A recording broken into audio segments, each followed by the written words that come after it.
Hi, this is Johnny Whitaker, or John O. Whitaker Jr., remembered from Family Affairs, Sigmund and the Sea Monsters. And you are listening to Then Is Now podcast.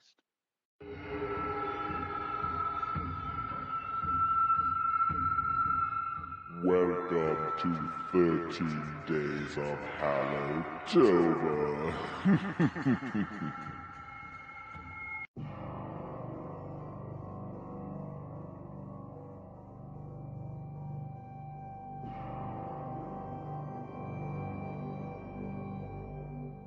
Hello and welcome to this special episode of Then Is Now podcast. I am your host, Rigor. Today I am joined by John Grace, host of Midnight Movie Cowboys. Glad you could join me today, John. Oh, yeah. Good to be here. Awesome. Now, folks, just want to let you know that John joined my co-host Patsy and I on a two-part episode of my other show, The East Meets the West, where we delve deep into the Shaw Brothers Company and spaghetti westerns as a whole. These episodes are a primer for people who haven't listened to it, as well as providing more information to our regular listeners. So if you haven't had the chance, check it out. So, John, why don't you tell the listeners about your show? Midnight Movie Cowboys. It is hosted by myself, Stuart Balk, who is in Australia, and Hunter Dusing, who is in Texas. So it's kind of this wide-ranging global show. And we have listeners all over the place. And we typically will review a unique film or cult movie that has been underappreciated, or just something that's on our DVD shelf. We do it with a lot of high opinions, attitude. We all have different tastes. And we have guests, including Eric Zaldivar, who has worked for Tony Anthony and was friends with Tomas Milian and is still friends with Franco Nero. And he gives us a lot of good insight about spaghetti westerns and Italian cinema. And we have other guests as well, Garo Nagosian and some other characters. Occasionally we'll have a professional guest like Ron Hall, who was a stuntman, actor, martial artist that you may have seen in some 90s films like Bloodsport 2. And our guests will often give us good insight on the business and other things. And we also sometimes dip into true crime. We actually just released an episode that talks about a series of serial murders in San Francisco in the 1970s. And we had our kind of crime mystery expert, John Quasar, on there. And it's a very fascinating listen, and not for all taste. It's pretty rough. Was that the Zodiac Killer? It's not the Zodiac Killer. This is a killer named the Doodler, who supposedly was a young black male artist and who would draw sketches of his victims, who were typically gay men picked up at bars, and he would stab them.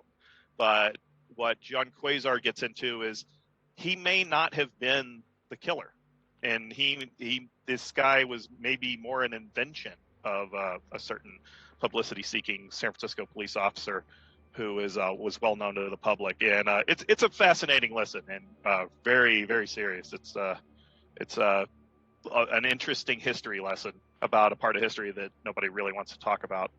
Wow, that's amazing. Yeah, it's a hell of a listen. And we were also the first podcast to do an episode on, I guess he's now known as the Golden State Killer, but we were calling him Iran's East Area Rapist, original Night Stalker, and he was arrested a couple of years ago, Joseph D'Angelo. And that was the big true crime case of a couple of years ago that was real hip to follow, but we were actually the first to do a podcast devoted to it. That's great. Yeah, your show is so much fun. And I highly recommend that the listeners check it out because, like you said, it's just different every episode. I love that. Yeah, we don't like to follow a formula. We try to keep it exciting. We are a little oddly offensive, and like I say, half the people probably tune in and get offended and don't listen again, and the other half get completely addicted to it because you really gotta ride with it. You know, we come from a different era where, you know, you didn't hold opinions back and such. You know, we're the Don Rickles of movie podcast, I guess. Nice. There's no other better way to be. Yes, exactly. That's awesome. Okay, so we are continuing our yearly event called 13 Days of Hallowtober. Our theme this year is modern zombie films, and what that means is that we're not going to cover zombie films from before 1968, like White Zombie, Teenage Zombies, any of those Bela Lugosi movies. No, we are covering the ones that came after and were inspired by George Romero's Night of the Living Dead in 1968. Night of the Living Dead not only set up the rules for modern zombies, it had a lasting effect on horror filmmaking for over the last 50 years. And today, we are going to cover the Chinese film Kung Fu Zombie from 1981. So class is officially in session. Your father's sleeping? That old faker, he's done this horse thing before. Now. Hey, we're still going? Of course, come on, you bet.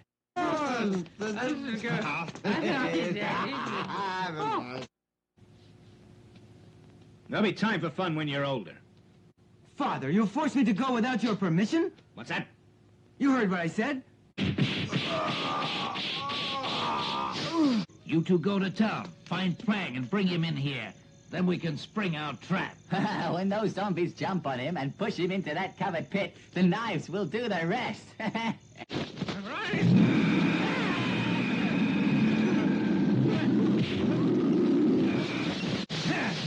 I'll fix you. So, while I sleep, you're out. You fool. News came. News came. It could mean death to both of us. What's wrong? Hey, I just thought of something. It's said that the Long clan and Pan Fang's family have a blood feud.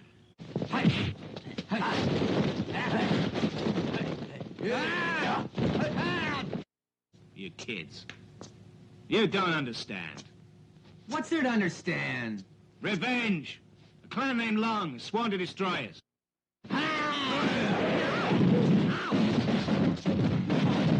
The Long clan have a kung fu that can be kept up for 3 hours straight. Fight yourself.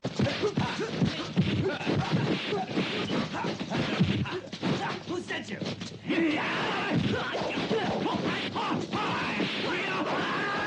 You'll never develop it. You keep resting in your training. Your enemies won't stop in battle.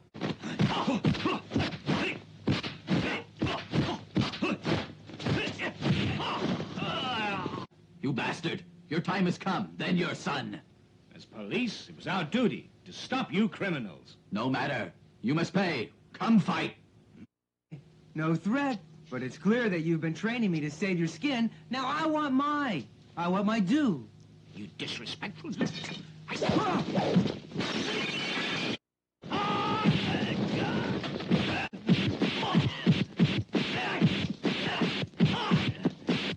I did all the fighting to save his rotten skin. Now you have released the dark forces of evil. The living dead that are within my body. No one can kill me now. You'll face a kung fu you can't even imagine.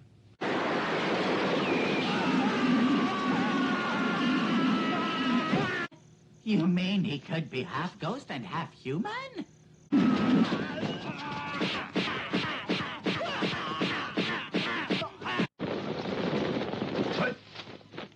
Fang. We meet again. You fool. Now I've died once, you can't kill me again.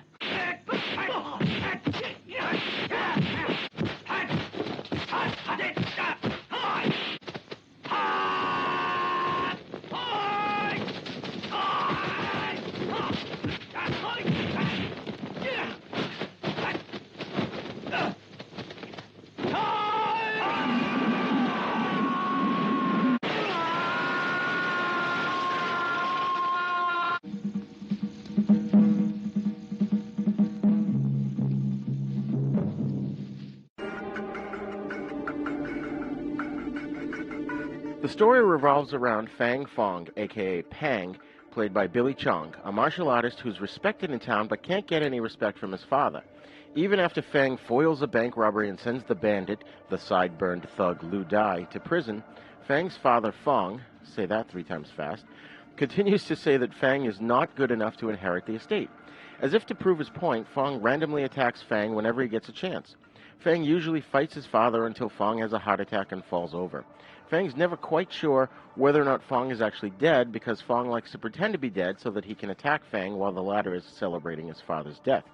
Meanwhile, Lu Dai is released from jail and comes back to town to seek revenge and enlists a Taoist priest/wizard, Wu Lang, or Wu Lung in some cases, to aid him in disposing of Fang by creating a bunch of zombies that will do his bidding. Wu Lang creates the zombies, but they don't do much good.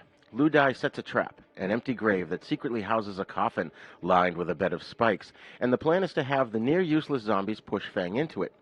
Lu attacks Fang, and the plan goes horribly wrong when Lu ends up falling into his own coffin trap and is himself killed. Now, why he needs zombies instead of henchmen is unclear, but I guess the name of the film's Kung Fu Zombie, so when in Rome.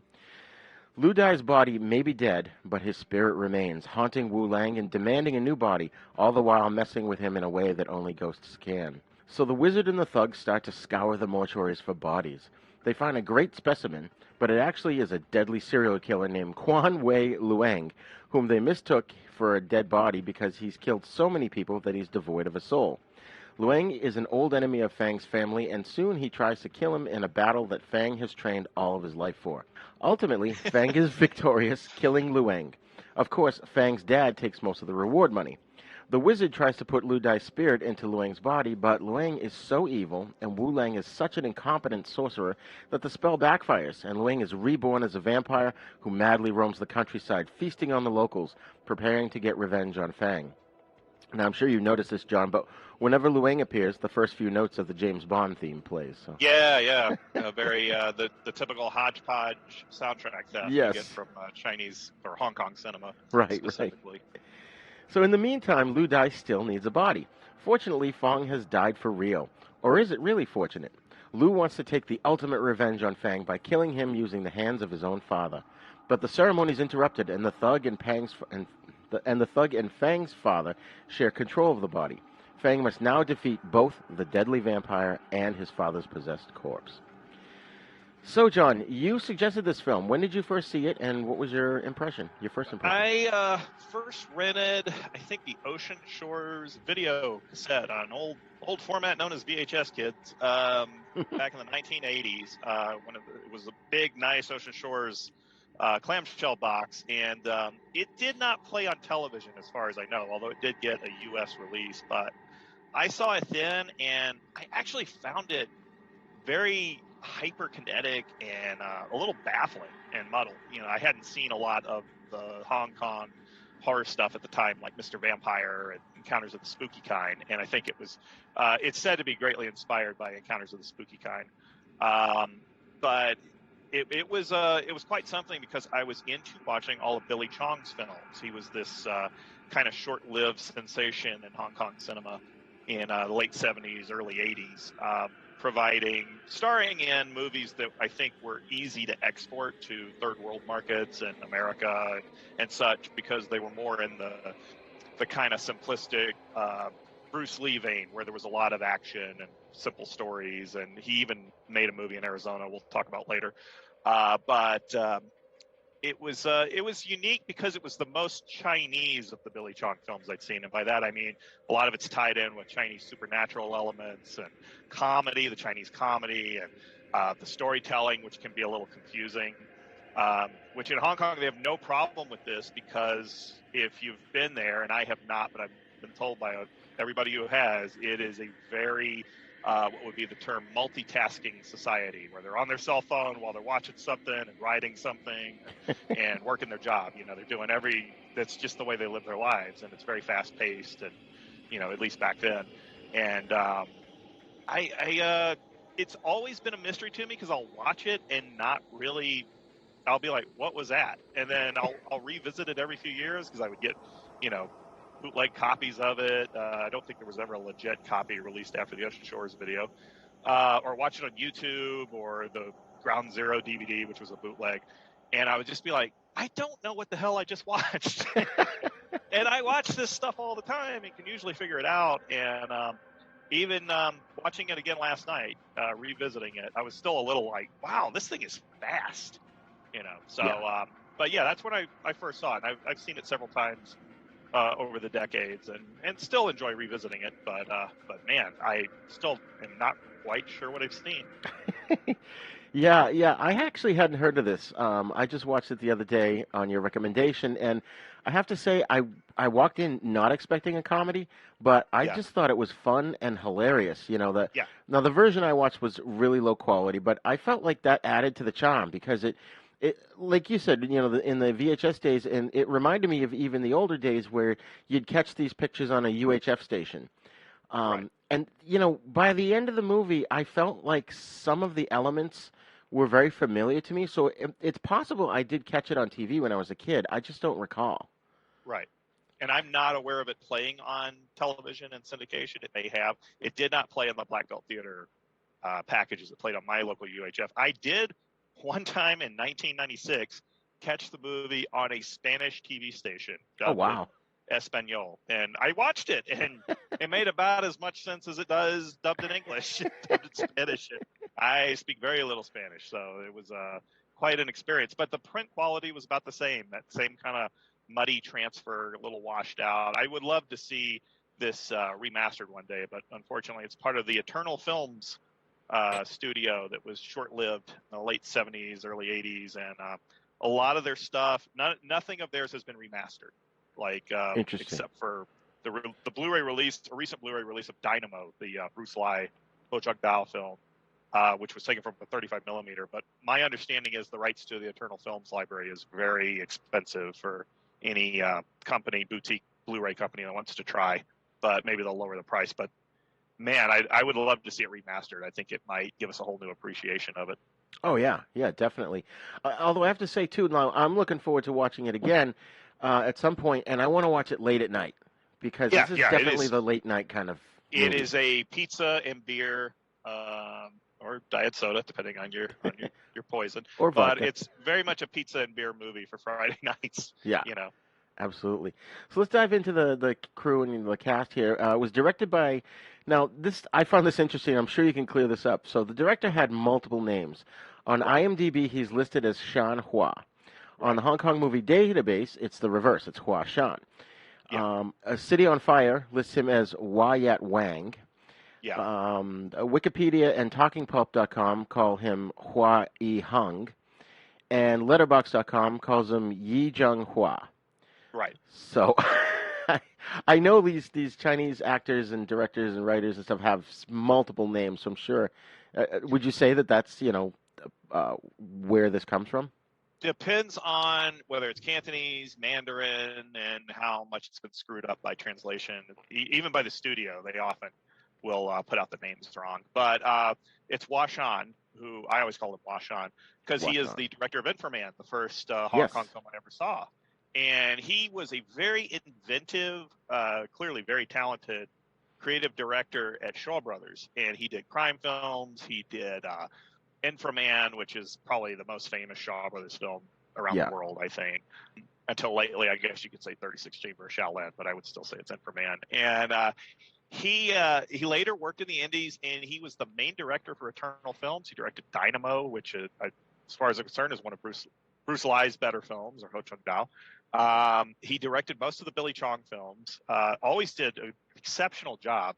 Now, the interesting thing about Inframan is it was the first Hong Kong film to be storyboarded because they were using all these special effects and monster suits and complex, a lot of that is on-camera effects work. And so it was very carefully storyboarded, the first film in Hong Kong history to be storyboarded. And I wonder, looking at this film and the way it seems to almost look like a comic book brought to life, the way it's cut, every scene looks like a comic book panel almost. Yeah. I wonder if this was storyboarded.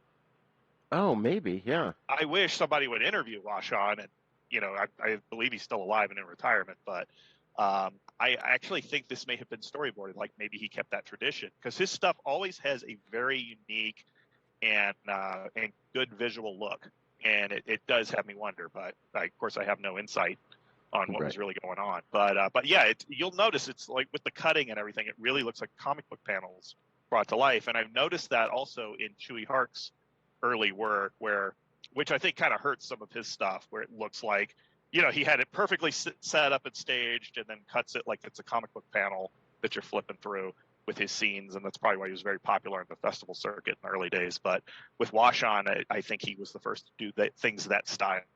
Right. Yeah, it's definitely, you could tell watching this movie. And Hua Shan also wrote this movie, too. Yeah. And let's get into the cast here. So, of course, we've got Billy Chong, who I've seen his character listed as Fang or Pang. And it's probably pronounced the same way in Chinese, I would imagine, right? Pang is like Right. the P is an F. Yeah, I Okay. think so. Now, he's the first Indonesian star that made a significant impact on the kung fu cinema scene. He worked very hard for over a period of around 5 years from the late 70s to the early 80s before returning to his native Indonesia and became a local TV star in his homeland. Apparently, he now goes by the name of Willie Dozan. I think he's also still alive. Yeah, he's always been Willie Dozan, and Billy Chong was chosen as his export name for the Hong Kong movies. Oh, okay. But Willie Dozan is his Indonesian name, and of course they pick a stage name because you can't call yourself Willie Dozan in Hong Kong cinema. I don't think they wanted to give away that he was Indonesian or didn't want to emphasize it, because as you know, Hong Kong audiences can be a little ethnocentric about that. Because on East Meets West, we talked about how the Venom guys weren't really that popular in Hong Kong, possibly because they were Taiwanese. Right. Most of them were Taiwanese, and it seems like they recruited him. He has a mysterious career because he's in some Indonesian action films that were co-productions with Hong Kong producers. And I think one of the films had Ching Kwan Tai. I think it's called Black Belt Karate or something. It has a very generic title.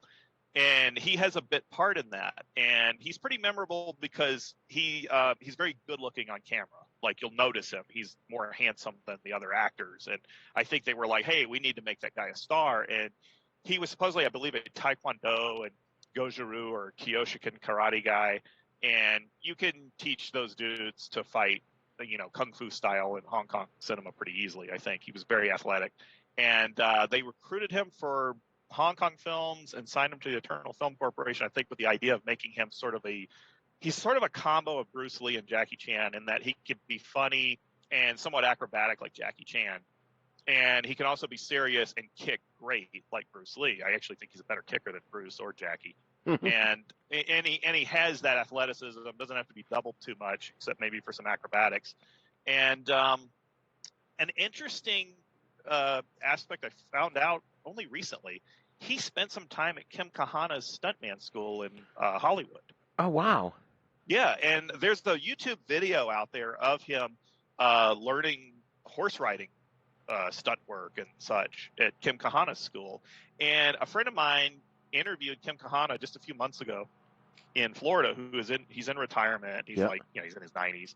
And he asked him about Billy Chong and showed him a photo and said, Willie Dozan, Billy Chong. And Kim remembered him being at the school, but did not remember his name and did not remember why he was there.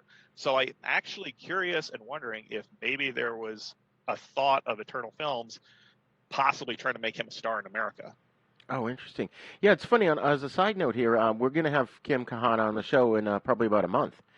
Oh, wow. And, yeah, I had him booked, and then I didn't realize that he had a book out about his life. So, yeah, I just got a copy recently. Yeah, I just got mine too, like a couple of days ago, and so it's like I got to read that first and then talk to him. But yeah, that's going to be awesome. Hey, maybe you could join us on that episode. That would be fun. Possibly. He's the real life man of action, from what I've read in the book so far. Really, really stunning stuff. And to me, he'll always be Chongo from Danger Island. Yeah. I first heard about him on an episode. Do you remember this show that used to be on Nickelodeon on the weekends, hosted by Leonard Nimoy, Lights, Camera, Action? Yes. Yeah, and there was an episode where Leonard Nimoy was at Kim Kahana's stunt ranch at his wow. school, and I think Kahana was showing him tricks or something. I'm pretty sure it was that. It was either that or it was a Robert Osborne hosted cable TV bumper on the Spotlight channel, but I think it was Lights, Camera, Action. Kim Kahana was showing off stunt work and everything. I was fascinated by it because, I didn't know much about that stuff other than what you see on the Fall Guy. Right. And it's interesting too. Now, Billy Chong, or Willie Dozan, he was a pop idol in Indonesia first, right? Yeah, I'm not sure.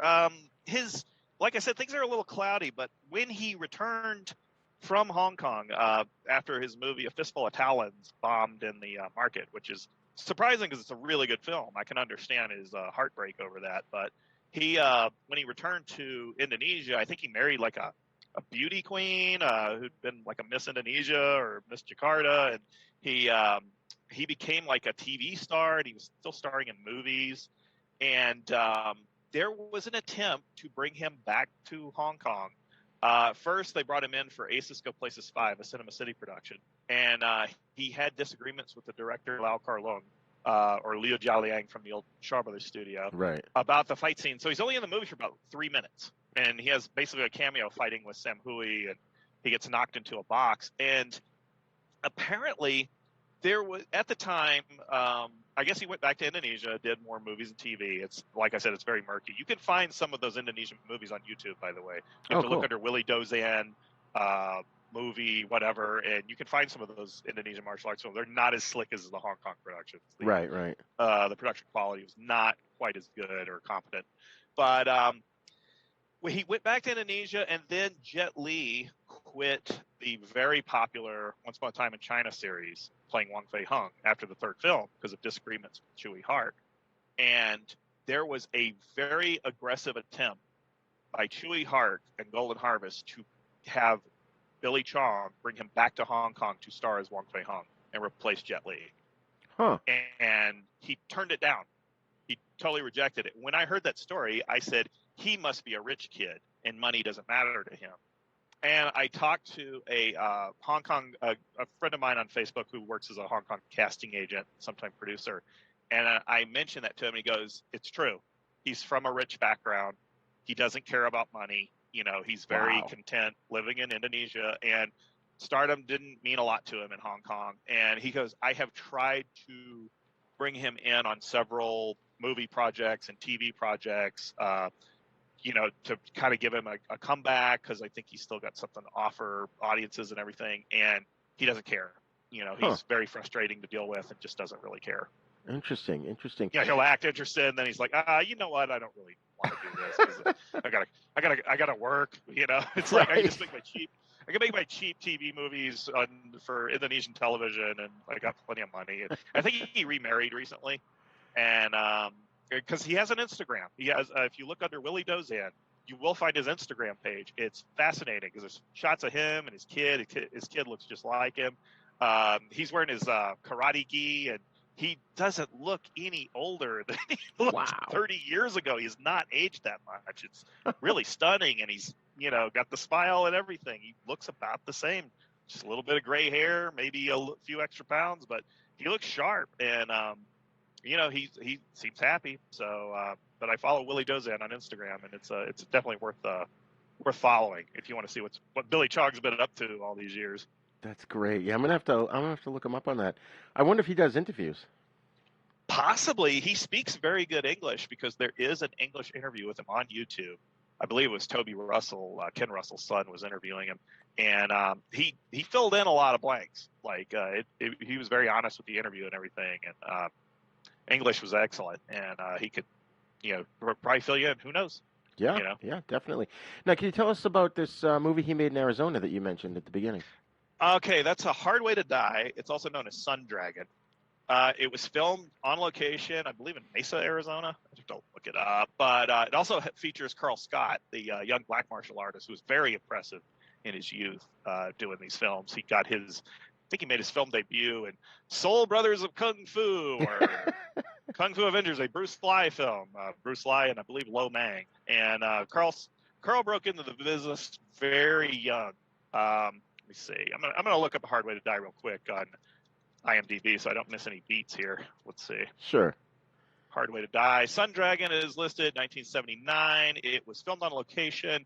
Also features the kickboxing champ Louis Neglia, who was a very, very tough dude out of New York. And what's interesting about that production is Louis Neglia does very well with the Hong Kong style choreography, and I think that might have been his point fighting experience and karate.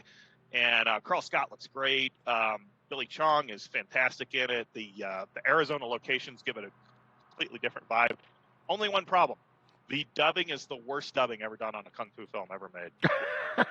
Because, and by the way, the director was Washan, and the action's terrific. But the dubbing, I believe, was done in New Jersey by amateurs, because I've never heard these voices again. I seriously think they just pulled people out of local radio stations and have them dub the film, because the dubbing is excruciating. It wasn't done in Hong Kong. I think it was done in New Jersey. The company, Eternal Films, had an American office in New Jersey I think it was called Transamerica, and that handled their American distribution stateside. And I think they also assembled the dub there. It didn't want to pay Ted Thomas and Chris Hilton to dub it for whatever reason. And it's a bad dub, but the action is fantastic. It is really cool stuff. And this may have been when Billy was at Kim Kahana's school. I don't know. Interesting. I'll definitely have to check that out. So is A Hard Way to Die also known as Sun Dragon? I think it's Sun Dragon. You can find it on YouTube. You can find it on YouTube and Tubi TV and all. Yeah, Tubi TV has it. And it's worth checking out. Just be warned, the dubbing is going to be, I don't know, sing some Led Zeppelin to yourself or something. Dialogue's going on. Wait around for the action, I suppose. That's funny. So then we've got Chiang Tao, who plays his father, Fang, who was in over 216 films. And he's all over the place, man. Oh, yeah. I mean, some of his highlights are The Blind Swordsman's Revenge, Nha Cha the Great, Challenge of the Masters, Lady Exterminator. I mean, which ones of his films kind of stick out to you? It's funny because I recently watched The Outlaw Brothers, or rewatched The Outlaw Brothers, the Frankie Chan film from like 1990, I believe, with Frankie Chan and Yukari Oshima. And he's got a role in there as a criminal who, it's a comedic and villain role that's really fun. And I'm like, man, this guy was still making movies in the 90s. And that just stands out because he's got a very distinctive look. Right. So you spot him right away. You recognize him right away. He's one of the first of the early Hong Kong actors I could just pick up on right away. And I think my favorite is probably Five Shaolin Masters, where he's one of the rivals to the Five Shaolin Masters. This also played on TV as Five Masters of Death for the old school Black Belt Theater fans. That's a Shaw Brothers production. Really the first film to do shapes, as the fans like to call them, which is like animal styles. Oh, okay. Yeah, it was David Chang, T. Lung, Chi Kwan Chun, Fu Sheng, kind of an all-star cast. And Lau Kar-leung or Liu Jialiang is probably the real director of it, and it's excellent. Like, the action is very, very grounded. It's kung fu, animal styles, but I'll put it this way. You watch a Bruce Lee movie, and he's a one-man army, and, you just walk through. He hits everybody in a 5-mile radius. Nobody ever gets a shot on him or whatever. And in this movie, the five masters who are fleeing a burned Shaolin temple are learning, each is learning a distinctive fighting style to fight one rival. They're not Supermen. They're just trying to fight that one guy who's dangerous. And that's what's cool about the film. It keeps it realistic, So anybody who says, oh, these movies are all live action cartoons and they're not realistic, this is probably one of the more realistic, historic Shaolin films. Wow, that's cool. And I love it. I've seen it numerous times, probably more than any other Hong Kong movie. What's the title again? Five Shaolin Masters is the current video title. Yeah, and if you saw it on TV back in the day, it was Five Masters of Death. I probably did. Yeah. I used to watch a late night. We had a late night kung fu show. I think it was a host, and of course he was the stereotypical Chinese guy. And there was the film I'll never forget because I watched it with my dad. The film was called Dynasty. And they come back from the commercial, and he goes, now back to Dynasty. No, Bray Carrington, no. Yeah, that was the 3D Kung Fu film that everybody was obsessed over for years. And I think it finally came out on Blu-ray. Right. King Lorber issued the 3D edition. Oh, I'm going to have to check that out because I remember, the only thing I really remember from that was the training sequence where the guys would have to hold a bucket of water in each hand, hold their arms outright on each side of them with a knife strapped to their bicep so that if they lowered their arms, the knife would hit them in the side. Now that's in Dynasty because that's also in 36 Chamber of Shaolin. Oh, or Master Killer. Maybe I'm getting them confused then. I thought that was from Dynasty, but... It may be in there because it was pretty known or obvious that they were, when other cheaper films would steal from a Shaw Brothers film like 36 Chamber of Shaolin or Master Killer, there's no copyright on ideas in Hong Kong, so they would steal each other's gimmicks all the time. After Jackie Chan hit it big with Snake in the Eagle's Shadow and Drunken Master, man, the amount of drunken kung fu, lousy student learning from an old master in the woods kung fu comedies was like, it was an infestation of that industry. There were so many of those films, and some of them were just as popular as Snake in the Eagle's Shadow. It's pretty astonishing. Of Cooks and Kung Fu and World of the Drunken Master and Mystery of Chess Boxing, and just so many of them. It's hilarious that there's no originality when something is trendy. Well, and that reminds me too. Wasn't in Snakes in the Eagle's Shadow? They used a clip of music from Star Wars when Luke shoots the the whatever the photons or the torpedoes down into the shaft of the Death Star. It's that the drum going dun dun dun dun dun dun, and I think they use that in Snakes in the Eagle's Shadow. It's funny about that film, and there are two different soundtrack versions. Both have English dubs and Cantonese dubs, but apparently different English. It's not different English dubbing, but the music is different on certain version or a different version. And okay, you have that song "Magic Fly" by Space as the theme music. Yeah. Like a French synthesizer band, a Kraftwerk type of thing. And you also have Oxygen from, what's his name, Jean-Michel Jarre, the French composer. Yeah, that's in both versions. However, the second alternate soundtrack version has a re-recording of Magic Fly, and I don't think it's by Space because it's heavier, bassier, and faster. And that was it was the point of obsession with me and Seven Hooks when we would talk about that movie because we both love it. But we were curious why there was an alternate soundtrack, and I've asked a friend of mine who speaks to Serafim Karalexis, who was the American distributor of Snake and the Eagle's Shadow, why there was an alternate soundtrack version if he knew anything about it. But I've not heard back any confirmation of why that was, why there's this different music score. And you would think, oh, well, it's because they were stealing the music and they had to do their own score. But no, this other version has more stolen music. It has stuff stolen from the Carrie soundtrack. Pino Donaggio, I think it was Pino Donaggio who did that. Wow. It's got other stolen music. So it's okay, why does this have an alternate soundtrack? So, and my understanding is 88 Films, when they put out the Blu-ray earlier this year, they looked into getting that alternate soundtrack with the re-recording of Magic Fly and I guess the stolen music from Carrie. They couldn't get it. There was a rights issue about it. They couldn't get that version. But now this is what's funny.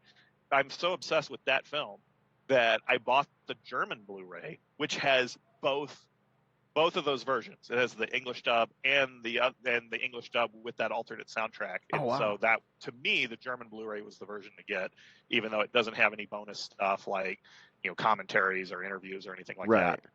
But I had to have, because that alternate soundtrack version is what I remembered in the theater in 1982 when I saw it when I was a little kid. So that's the version I wanted. Interesting. Yeah, I have it on VHS. I think that's where I first saw it. Yeah, and I couldn't tell you which version you have because both versions, flooded the market. So in different bootleg releases, legit releases, and I do know the first original World Video release was that alternate soundtrack that I saw in theaters. Interesting.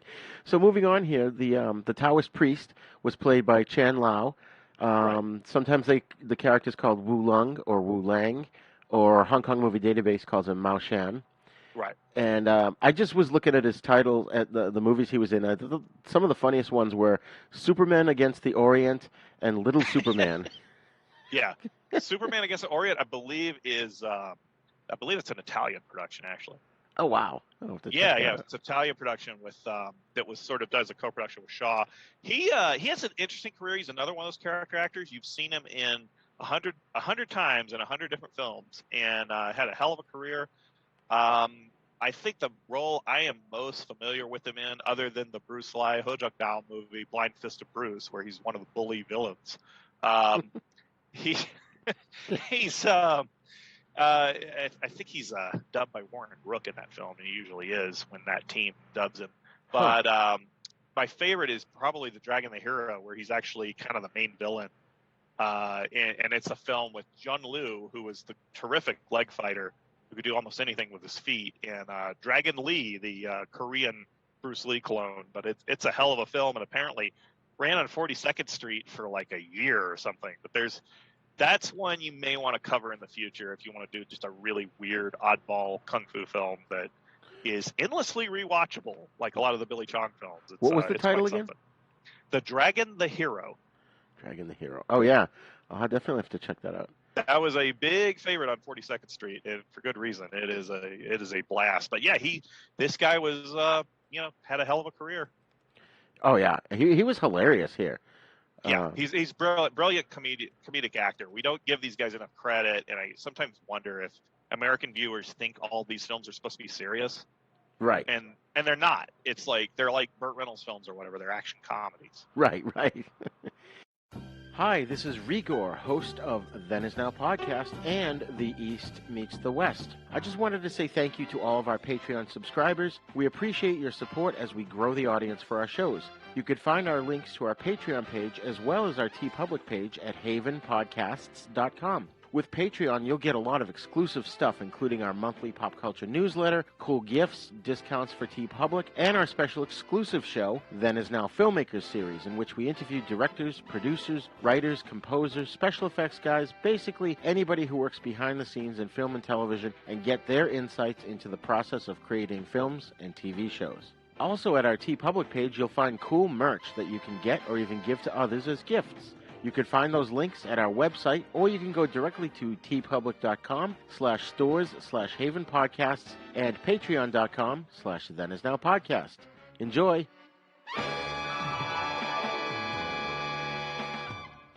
Are you a lifelong fan of General Hospital? Are you a new fan who wants to know more about the history of the show? Do you enjoy talking about the show with others? Do you find yourself yelling at the TV? Is your self-care an hour a day in Port Charles? If so, we invite you to join hosts Amanda Kimmel and Shannon Coach at the place where all the hidden conversations take place and secrets are revealed. Meet us at Pier 54, a General Hospital fan podcast. Prepare for a spine, tingling, nerve-shattering podcast featuring all your favorite monsters. You won't believe your ears when you listen to Monster Kid Radio. Hear your host, Derek M. Cook, and his ever-rotating stable of guests discuss your favorite classic and sometimes not-so-classic monster movies. Subscribe to Monster Kid Radio through iTunes or Stitcher, or visit monsterkidradio.net before the next weekly episode of Monster Kid Radio. Go through the archives for interviews with Sarah Karloff, Victoria Price, and Joel Hodgson. Listen to discussions about movies like Creature from the Black Lagoon, Island of Terror, and King Kong. And don't forget convention coverage from Monster Bash and the H.P. Lovecraft Film Festival. Classic monsters, modern talk, and the head of Rondo Hatton. Only on Monster Kid Radio!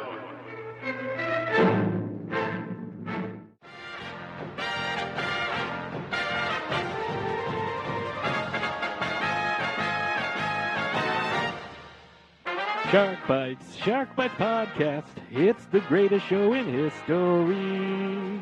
From the Dorkening Network, hosted by a nerd who's named Patsy. From movie reviews to tips on surviving the coronavirus, Shark Bites has it all. Follow us on Facebook and suggest topics at sharkbitespod@gmail.com. Available on iTunes, Stitcher, Spotify, and wherever you get your favorite podcasts.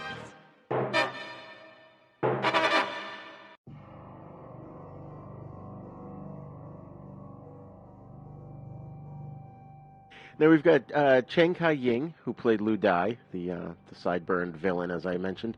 Not to be confused with Chen Kang-ye, who played Fang's servant.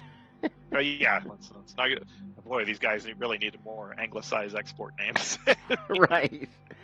Then we've got Kwon Young-moon, who played Kwan Wei Long, who was the cold-blooded killer, the one who came back as a vampire. Now, I'm sure you could tell us about him. He was in Return to the 36th Chamber, right?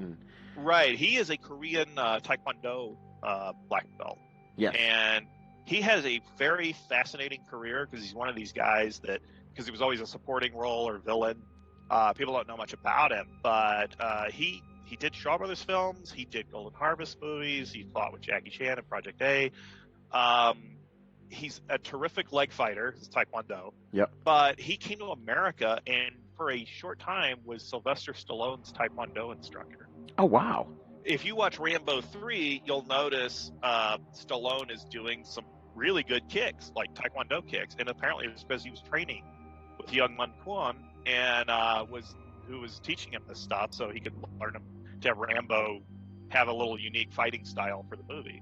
And he also, I believe, was the choreographer on that, what's that goofy movie that the Alamo Drafthouse kind of rediscovered, and Miami Connection. Yeah, oh, yes. He's the choreographer on that.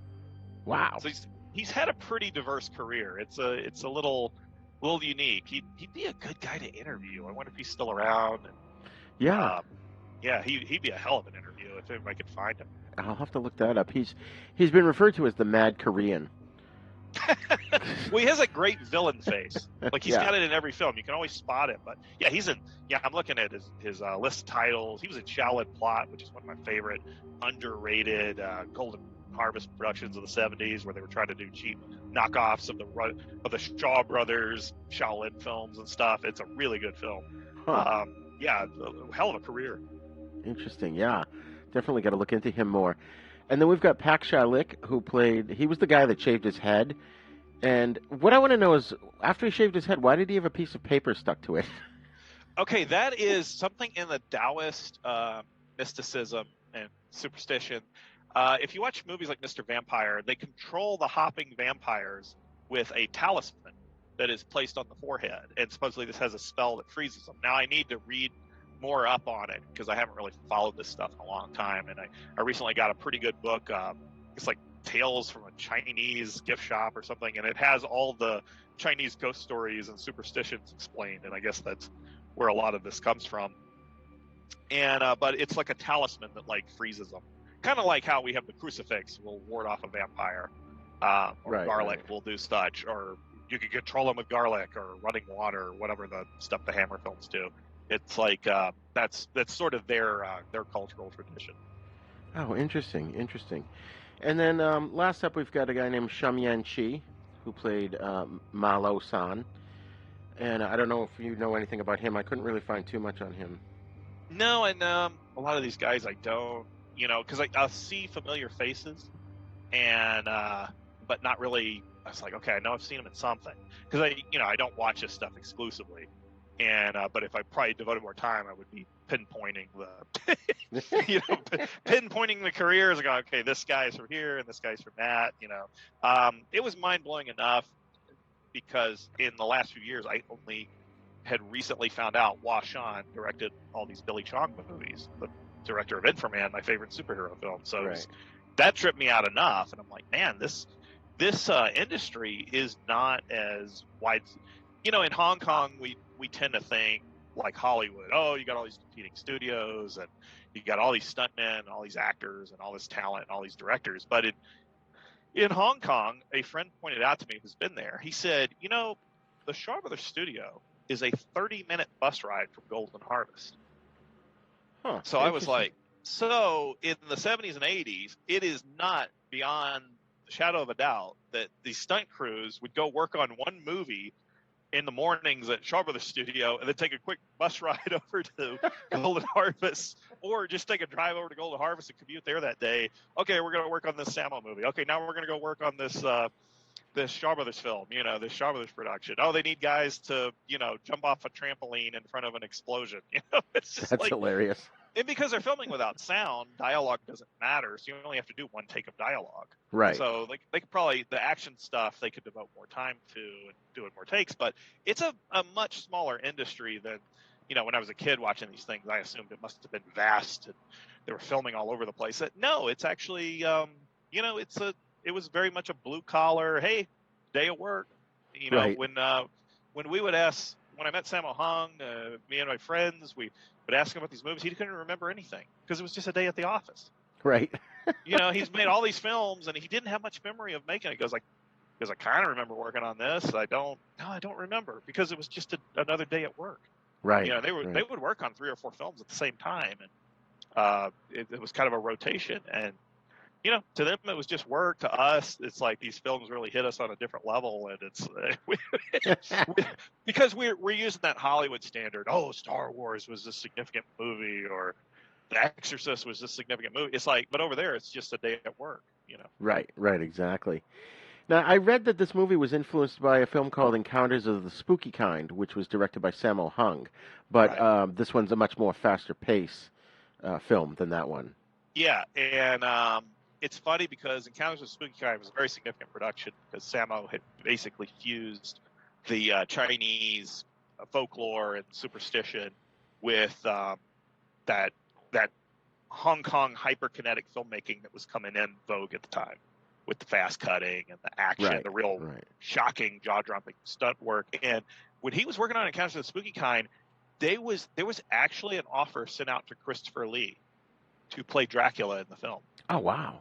Yeah, but of course they didn't get him because they didn't want to. Christopher Lee was like, at the time, was one of the highest paid actors in the world, and there was no way they were gonna cough up the, whatever he was asking for, $500,000 to just play Dracula for 10 minutes, which was a role he didn't like playing unless he got paid big time for it. Right. So yeah, there was an offer sent to Christopher Lee, but apparently it was turned down or never acknowledged. But it's an enjoyable movie, but this film is way faster paced. It's kind of that example of the even cheaper production kind of outdoing the original film, the influential film, in pacing and just high energy editing and everything. And Sama was already on the cusp of that type of I guess I would compare the editing to the early Bond films. Whenever Bond would get into a fight, it's slightly sped up and it's cut very quickly.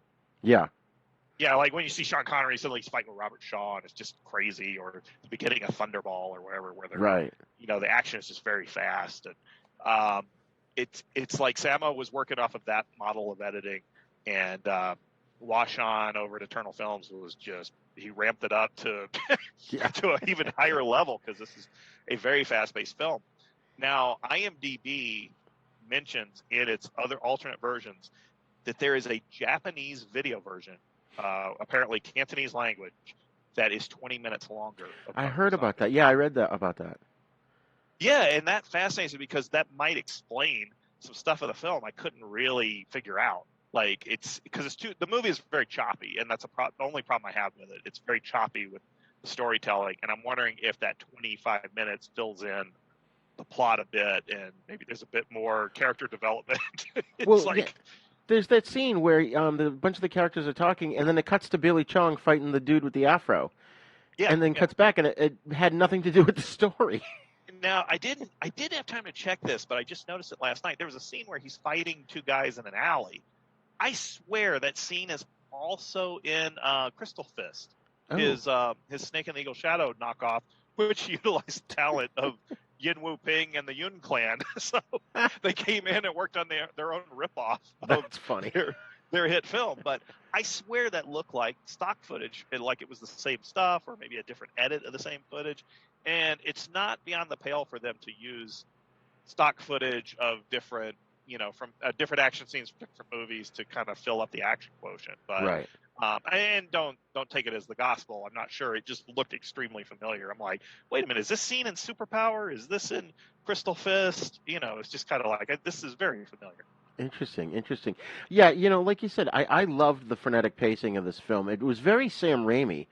The editing, I thought, was very well done, and I wonder if Sam Raimi was influenced by these kind of films.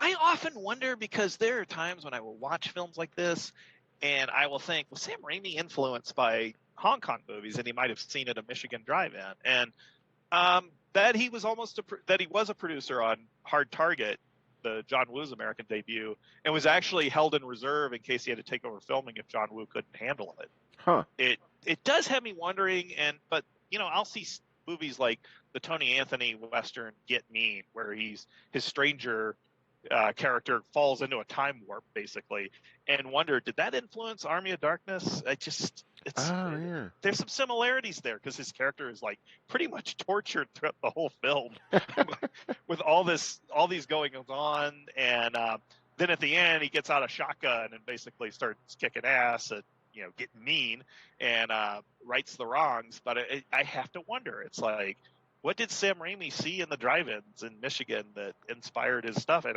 I wouldn't put it past him to have seen this film. Right. Interesting. What was the deal with the water? Whenever Fang had water poured on him, he somehow either became better at fighting or he was sometimes impervious to stuff. And it especially came into play at the end when Liang's fists were on fire. He used the water to defeat him. Yeah, and that may be something in the Taoist superstitions that I'm not familiar with that's reviving. Maybe it was explained in the longer version. I have to wonder if they cut it down, because this is a very short film. It's like 78 minutes or so. And I have to wonder if they cut it down because they didn't think audiences outside of Asia were going to understand any of the folklore, cultural stuff. Right. You're like, oh, they'll just figure it out for themselves, that type of attitude. It's possible. And maybe the scenes that explained it kind of slowed it down. I don't know. It's like, we have no way of knowing because no one's ever interviewed Washan or any of these cats about how stuff was made at the time. Well, and it's interesting too because even me, as much as I look into it, I can't always figure out. Okay, maybe the water means something. I'm not sure. Right. I know when a villain wears white is the color of death in Chinese culture. So, right. You'll often see villains wearing white, or they got white hair, or they do the laughing and everything, and that's a cultural thing. So maybe there's something about the water in Taoist spells, like maybe it clears off a spell or something. I'm not sure. Right, it purifies or something. Right. What's interesting too, because the Taoist priest puts the symbols on like Post-it notes and slaps them on people, and I thought that was an interesting. Yeah, that's a talisman. So it's like the spells. It's hard to. Like I said, you can think of crucifixes of vampires, but I'm not sure if there's anything similar in European folklore or African or whatever. It's like, I guess there's, I guess Joseph Campbell is not available. He's not alive and available to interview if he knows anything about this stuff. But there's definitely some sort of, it's like we always talk about the Noah's Ark flood story is in other cultures. Right. And you have to wonder if some of these traditions are, there's a version of this in Catholicism or the Viking religions or, other folklore or religious traditions. Right. I'm trying to remember, too, there was a movie I saw a long time ago. I don't think I did a show on it, but there was a dude who was sitting down meditating, and he was fighting some kind of supernatural force. It was like a Chinese movie, and there was something to do with like all these little pieces of paper that were flying back and forth in the room that had the symbols on them. Mm-hmm. And of course, I'm doing a terrible job of trying to recall what it was, but I've seen them use that, I for lack of a better term, Post-it notes to to fight supernatural stuff. Right, and that's all Taoist. It's Taoist sorcery, or it's their version of voodoo. There's a Yin Wu Ping film called The Miracle Fighters, and the original production title was Oriental Voodoo. And it was released in Hong Kong around Halloween, which is odd because I didn't think they had Halloween there, but maybe they just kind of acknowledge it as a commercial thing. But Miracle Fighters was apparently jointly released. It was a Golden Harvest production, but it was jointly released by Shaw Brothers and Golden Harvest at the same time, so they were not rivals in that year. But Miracle Fighters is pretty much all this crazy, like Taoist sorcery. And Yin Wu Ping's films favor a lot of Taoist philosophy and tradition, and also the myth and the folklore and the sorcery and the voodoo, whatever you want to call it, And I wonder if it's just better known if you're into really deep Taoist theology. Who knows? But, right. But it's something to do with that. And there's not a lot of American or English-friendly books readily available for us to really read up on it. You have to do a lot of research to find out about it because I guess there's no audience for any of this stuff. Right. That's true. I thought the makeup on the zombies, it was obviously horrible, but it worked. They kind of reminded me of the Blind Dead movies where you sort of have this like slapdash paper mache kind of looking thing. But I expect that from these kinds of movies, so it didn't bother me that they looked, phony. Yeah. well, I guess it's to look like a mummified corpse, or which is going to be a skeleton. It's not going to be a guy in a costume or whatever.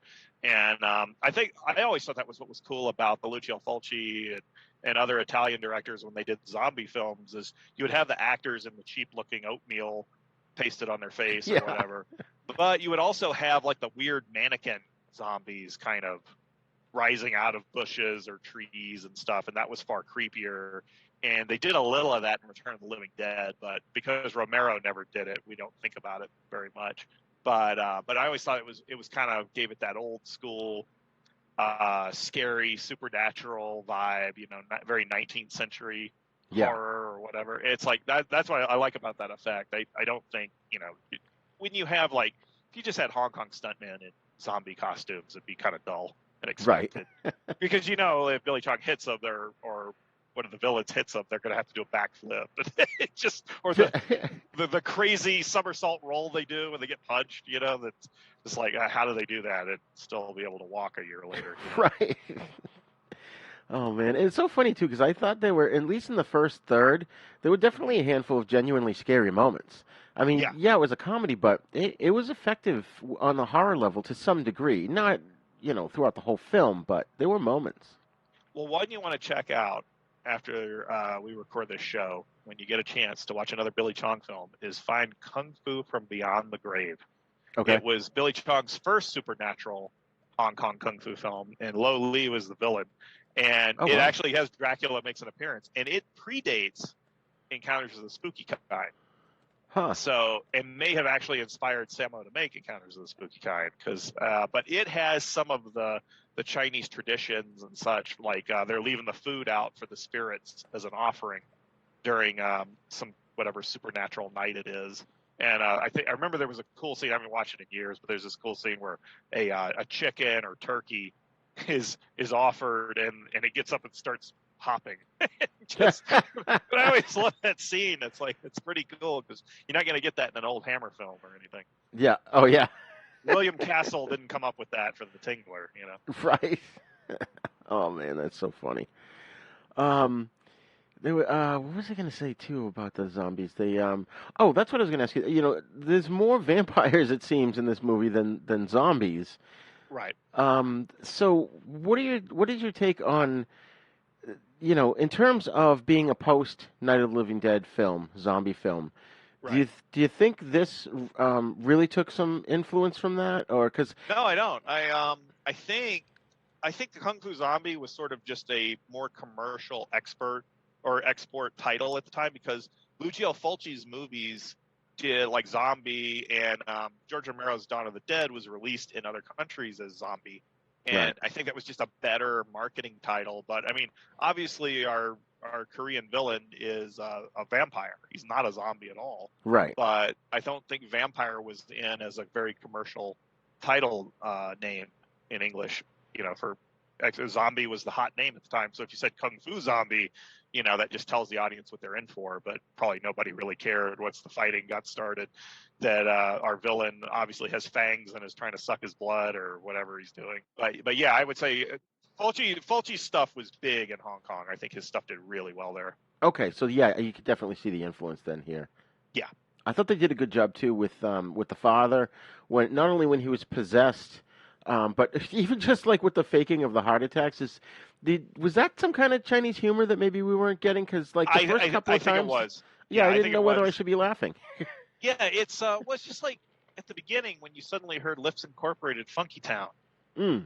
When the zombies are reanimated or whatever they're doing, they're hopping. It's like suddenly you hear that music, and it's like that must have been a hit song in Hong Kong at the time, and they thought the audience would get a kick out of hearing it. And the stuff with the heart attack, there is a lot in Chinese slapstick humor.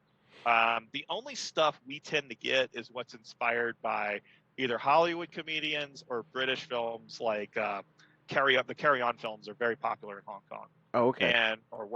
And because it was a British colony, so right. British entertainment was very popular, so they picked up on a lot of that stuff, Monty Python and Carry On, and that stuff we get, but the actual Chinese humor stuff could be a bit mystifying. Like a friend of mine went to see Aces Go Places 5, to go back to that film, in a theater when it opened in San Francisco's Chinatown, and he and his girlfriend saw it in an audience of, it was local Chinese, and he said they were just laughing at all these things that he didn't get, like he wasn't picking up on. And he said it seems like they would laugh at stuff that's really unsophisticated, infantile, like somebody gets electrocuted and their hair stands up. Like the local audience thought that was hilarious. So it's they're obviously going to pick up on things we don't grab. And I remember when I saw some Stephen Chow movies in Chinatown, and a lot of Stephen Chow's humor is very much into Cantonese slang, and it's based on that type of talk. So there's all these jokes I'm not getting. The audience is just cracking up. Right, and I'm just seeing him on screen say hello to a girl, and everybody is just roaring like it's the funniest. And I'm like, okay, clearly I got to learn every aspect of Cantonese to get the joke here. But that's why his stuff was so popular at the time. And there was one scene though I thought was genuinely hilarious. It was where Lu in the father's body is trying to kill Fang, but every time Fang looks over at him, he's pretending he's doing something else. Yeah. And that was hilarious. Yeah, and that's that type of what would you call it, shell game that they do with their humor that. And it's also very British. It's a very much a carry-on type of thing. And That's yeah, true. Yeah. Yeah, that pacing is it's always hilarious and it works. And I think the problem, we watch something like this and we'll crack up at stuff and you kind of wonder why you don't see that type of humor anymore. And I feel like Hollywood has lost its ability to have slapstick. Yeah. Whereas we watch just stuff and they were carrying on the tradition. They were keeping it going. And even if you watch a Stephen Chow film from this century, there's a lot of visual humor and slapstick, and it's a lost art because in Hollywood everything is a sort of whiny Judd Apatow type of thing. Yeah. It's all wannabe Woody Allen, like late 70s Woody Allen type stuff. Right. Instead of being like Sleeper, it's more like Annie Hall. It's like everybody wants to make that type of comedy, and nobody wants to do like the really funny raw slapstick like a Three Stooges or Jerry Lewis type of thing from the 50s or something. And to me, that stuff is still hysterically funny. Oh yeah, absolutely. And it's obvious, like in Hong Kong, they loved that humor and they were keeping it going. And well, we just lost it. We just Mel Brooks can do that. He's going to retire soon, Right. We've just kind of forgotten that visual humor thing. It's missing. It's really unfortunate. Right. Well, even like the Peter Sellers stuff in Pink Panther. Yes. It's like what's the highlight there? Peter Sellers fighting with Kato, right? Falling through floors of the apartment. That's always hilarious, no matter what. And I think those films were very popular in Hong Kong. That's probably why they made Return of the Pink Panther there, or no, Revenge of the Pink Panther, I believe, where you think he's dead, and it's in Hong Kong. The finale is in Hong Kong. But yeah, it's like those were popular around the world, and I've seen Hui Brothers comedies that duplicate those jokes or rip them off, and they're popular around the world, and it's gone. We don't have that anymore. I didn't see the Steve Martin reboots. No, I didn't. But I doubt they had any of that type of humor in them. Yeah. And what's funny too about this movie is talking about the humor. I liked the cartoonish aspect, especially towards the end and the end fight. It reminded me of Kung Fu Hustle. Right. Which was that a Stephen Chow film? Yeah, Stephen Chow directed. Okay. And sort of, it's interesting about him is he has, in the tabloids, they'll claim he's an egomaniac and all this, but if you watch Kung Fu Hustle, he steps aside for about an hour and lets all the supporting cast be funny. Yeah. And I think that's the best comedy of the 21st century so far. It's like, I have never seen a movie just so packed with laughter, keep a story going, and this so-called egomaniac star actually steps aside for the middle of the film and lets these co-stars who are much older take over the comedy, and they're hilarious. Right. And it's a brilliant visual slapstick comedy, and I think it was designed to be more exportable to America, but over here it was a flop in theaters but did great on home video. Like that's where people discovered it. And the proof of quality, I think, was when Bill Murray actually said, "You can hold a wake for Hollywood comedy now that I've seen Kung Fu Hustle." No, that's awesome. Yeah, I think that's like the best quote ever. So that's a good way of looking at it. That's hilarious. But yeah, I love that film, and he's made other comedies since that I think are almost as good or just as good, like the Mei Rin Yao, which is The Mermaid, and that's a terrific comedy. But they're not really appreciated over here because we don't push that idea of slapstick being good. It's for some reason, and I don't know if you felt this culturally as I have, like, that's for kids, that's infantile, that's Three Stooges stuff. It's like, no, it's like, I'm almost 50, man. I still laugh at that stuff. Oh yeah, no, I feel funny the same is way. Funny, Exactly. Oh man, and it's interesting too. For me personally, I understand movies like this where you just gotta kind of put your brain on hold and just enjoy it for the entertainment value. But there's always that little part of me that I don't want to say nitpick, but you're always looking for the attention to detail. And one thing that I really enjoyed in this movie was when they were trying to pull Lu's ghost and the father's body apart. Uh-huh. And I just liked that attention to detail and the way it was visually illustrated. I thought it worked. You know? I mean, do you agree? I agree because their timing like I said, they've never lost their timing on this type of humor. They didn't like. I think if somebody in Hollywood tried to make this type of movie, a slapstick heavy comedy like Jerry Lewis made in the early '60s, they'd have the timing wrong because we kind of lost our practice at it. And Right. over there, particularly in this era, they had not lost their humor timing, and it was just like, they'll get away with these gags, and it works because a lot of comedy is pacing and timing and getting the setup just right in the punchline, and they never lost that touch. Certainly not in this era. And Right. I love it. It's like it's funny what they'll ignore, like what you'll see in a Hong Kong action film is sometimes a character will die. You'll see that actor come back in another role later on in the film. Yeah. Because they'll just assume nobody's paying attention. But then they'll pay attention to detail about certain things, and it kind of amazes me. And I don't know if it's saved in editing or because their editors are the best. Like the way they, you think about all the editing they have to do for these fight scenes. And in this film, I don't think they did master shots, like a master shot of the fight. It's all developed out of breakdowns. So if they apply that ability to the comedy, they're going to be like aces, man. They're going to be the best. Oh yeah, yeah. Yeah, it's like the editors have to pay very close attention to this stuff, and they do a spectacular job. Oh, they really do. The editing in this movie is superior, and it does make me think of a later film, which is not a Chinese film, but Peter Jackson's Dead Alive, also known as Brain Dead, because that movie not only hits every mark in terms of the comedic timing and the editing, but his level of attention to detail in that film is one of those ones that when you go back and rewatch it, you pick up new things every time. Right. And that just reminds me of this kind of movie. I would not be surprised if Peter Jackson had seen this, and mainly because I remember when what was that first movie he did?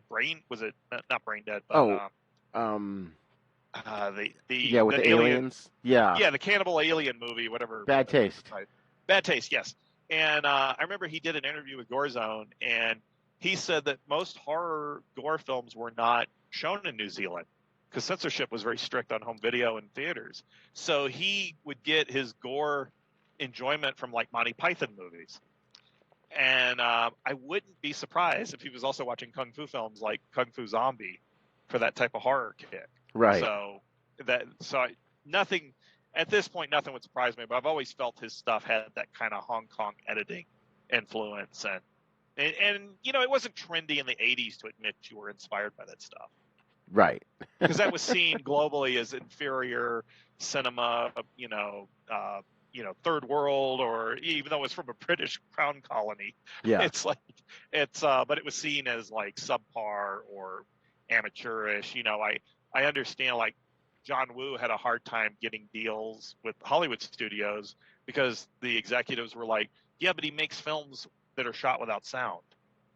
Right. Can he make stuff over here? It's just like there's a type of kind of head up the rear thinking that keeps these guys very myopic. And I think that's why cinema is so bland and bad now. And I hardly ever go to the movies anymore. Unless my kid wants to see something, but it's just like I'm not enthused about anything because I feel like we've lost something. We've lost that kind of, one common theme on the Midnight Movie Cowboys is Hollywood seemed to have perfected cinema in the 30s and 40s.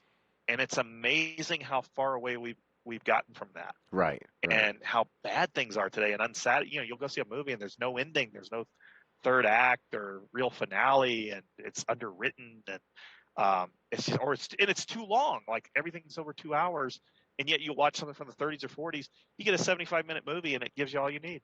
Right. And it's beginning, middle, and end, and you're satisfied watching that. It's like, wow, why can't they do things like that today? It's funny. I was pleasantly surprised. Actually, there was one that just came out. I think it's in the theater and on HBO Max at the same time. It's called Malignant. And right. Everybody's talking about that. Oh my God, the last third of that movie is batshit crazy. And I love movies that are batshit crazy, and it blew me away because I was not expecting it to go in the direction it went in. And that's a James Wan film, right? He's Australian, or he's actually from Australia, and I think he's very inspired by, the old stuff that we always dig and can't get enough of. And talk about. I think he's heavily, because I remember I watched Aquaman, and I'm not crazy about the superhero stuff, and even though I grew up loving comic books, the movies are not very interesting or satisfying to me, but I did admire the way that film seemed to just bring in every Edgar Rice Burroughs style influence that possible, and just over flooded the film. I mean, I didn't love it or anything, but I did admire the way he just went crazy with, okay, prehistoric monsters are coming out of the water now. Right. Let's get the most bang for your buck out of this scene. It's like, and I think a lot of that's just because I'm bored by CGI effects. My eyes register that stuff is very dull. Like, I'd rather have on camera horror and practical effects, monsters and everything. Yeah, I'll put a guy in a suit. It's like, that's just as good. At least he's there. Yeah. It doesn't look weightless like all this CGI creatures flying around the air or whatever. And speaking of practical effects, one thing I really loved in this movie is that whenever somebody fell or was thrown or whatever, it was obviously so obviously a dummy, and I just thought that was hilarious. I loved it. I wondered if they intended that to be funny, and maybe that was part of the humor, because they really play up the comedy in this, and it's like, it's not promoted as a comedy. And I will say, Kung Fu from Beyond the Grave was not as comedic as this. And here they just went crazy with the slapstick. And I often think the dummies maybe they were going for like an SCTV type effect, because one of the best jokes at SCTV is whenever they have dummy deaths. Like, it's always hysterical. Right. Here, it's just like, I kind of think that was part of the tongue-in-cheek aspect of the film. It's just a guess. Like, hey, man, I would love to interview Washan, Oh, yeah. And see what he was intending here. But his stuff always kind of had a sense of humor. Even Inframan has very funny stuff, like Inframan fighting the insect creature that he makes himself giant to the insect creature's size, which we're never told this is one of Inframan's abilities. Right. And beats up the creature. The creature goes down back to human size, and Inframan steps on him like a bug. And I mean, obviously that's meant for laughs, because it's a very cruel, unheroic thing for Inframan to do. I forgot about that. Yeah, there is definitely a sense of humor there. There's also a scene where they've taken the professor and his daughter to the monster island, or the creature's hideout cave or whatever that's in Kowloon Bay, obviously, and there's just a shot of the professor smiling with the creatures. I mean, there's just certain scenes in that movie that just always will crack me up, and I think they were put there intentionally to be funny. I gotta watch that again. I have that on DVD. But one of the scenes I thought was hilarious was Luang is spinning Fang around like a windmill, and there's this cartoon wind sound. Yeah. Yeah, and I mean, it's all very over-the-top Monty Python type humor, and I think because we as Americans, all this stuff is presented to us like it's Grindhouse, right? Blood and guts type stuff. No, they have fun. It's yeah. Like they were making these superhero movies in the 70s. We just didn't call them that. Right. It's like they were having a blast. They were having fun, man. They wanted you to laugh at this and just have a good time, Oh, yeah. So, John, your final thoughts on Kung Fu Zombie, and would you recommend it? Oh, yeah. Highly recommend this film. I do recommend other Billy Chong films. I think he had an interesting, very entertaining career in Hong Kong. Like, there's not a bad movie in the bunch, as far as I'm concerned. I think they're all worth watching, and they're all different. It's not like you'll watch a Jackie Chan film and, several of them are just like the others or whatever. It's the same stuff. They're all different, and yet Washan directed most of them. And it's totally worth checking out. It's a very fun comedy. I think your listeners will totally dig like the possible influence on Peter Jackson and Sam Raimi, if anything, and they can judge for themselves. It's always fun to watch stuff with that in mind. Absolutely. I liked it. First of all, I liked it a lot better than Shaolin Hellgate.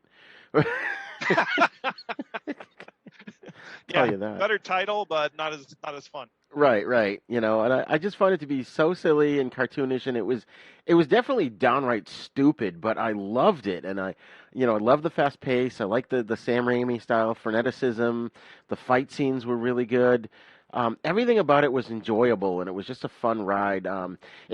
It may not be to everyone's taste, though. I know a few people that would probably hate this movie and wouldn't be able to get past the silliness of it, but I think, if those of you listening are into Kung Fu movies and are open-minded, you should definitely check this out because, once you get into it, as stupid as it is, it's impossible not to love this movie. Yeah, it's not trying to be serious. It is not a pretentious film at all. It is just trying to entertain you and make you laugh and make your jaw drop at some of the stunt work. and you can't go wrong with it. It's so fun. Right, exactly.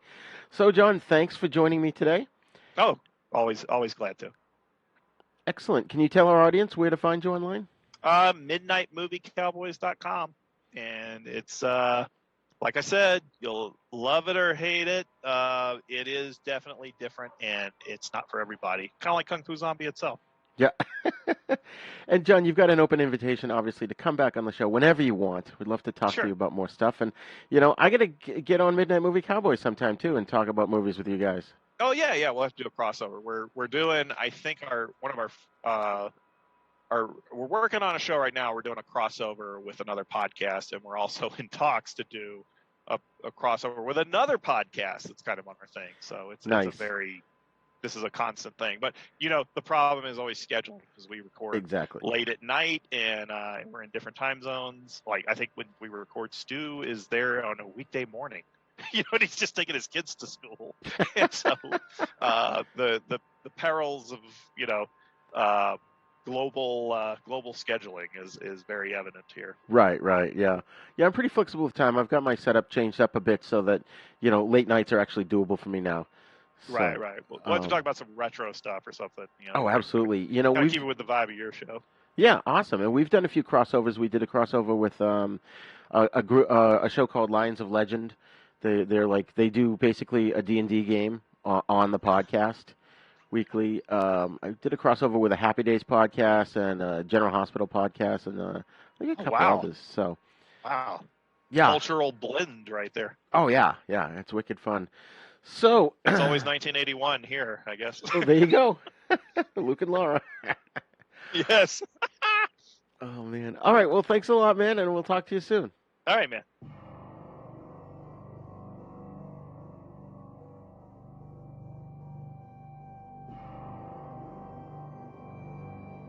Okay, folks, thanks for joining us today for our special 2021 13 Days of Hallowtober series, where we focus on modern zombie films.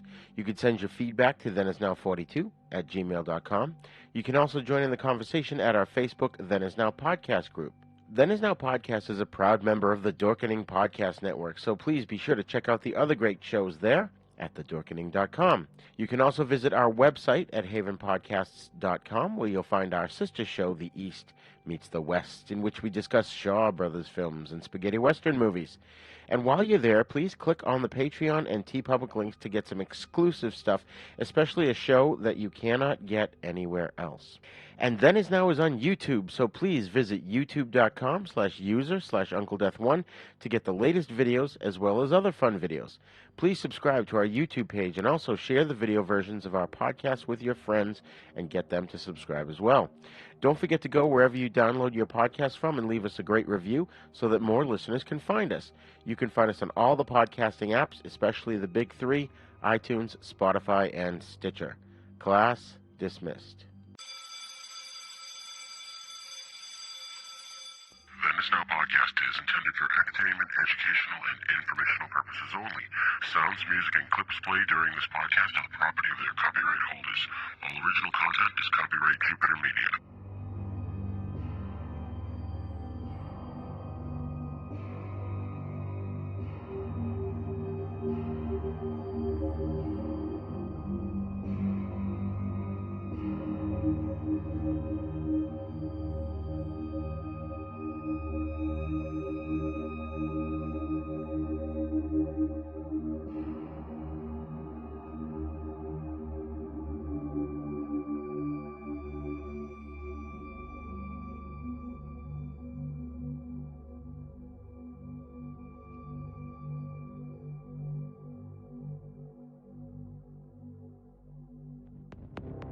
For more shows like the one you just heard, check out the Dorkening Podcast Network at thedorkening.com.